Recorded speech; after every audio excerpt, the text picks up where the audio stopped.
Saudara calon Wakil Presiden Gibran Rakabuming Raka mengunjungi Kota Makassar, Sulawesi Selatan. Gibran menghadiri agenda jalan santai dan belusukan ke pasar untuk memberikan susu gratis kepada warga. Calon Wakil Presiden Gibran Rakabuming Raka membuka agenda jalan santai bersama warga Makassar, Sulawesi Selatan. Peserta jalan santai terlihat memadati Jalan Jenderal Sudirman. Gibran bersama istrinya menyapa warga dari atas panggung, kemudian membuka acara jalan santai.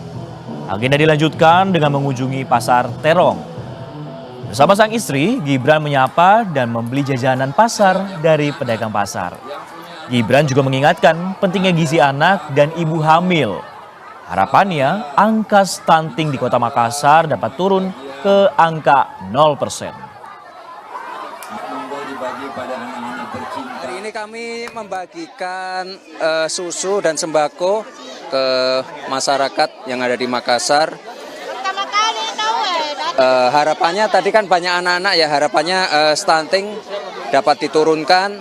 Yang penting kita kawal terus. Tadi ada beberapa ibu hamil juga, ada yang masih menyusui juga. Dan yang paling penting anak-anak yang di atas 2 tahun juga terpenuhi gizinya. Makanya tadi saya bawakan susu.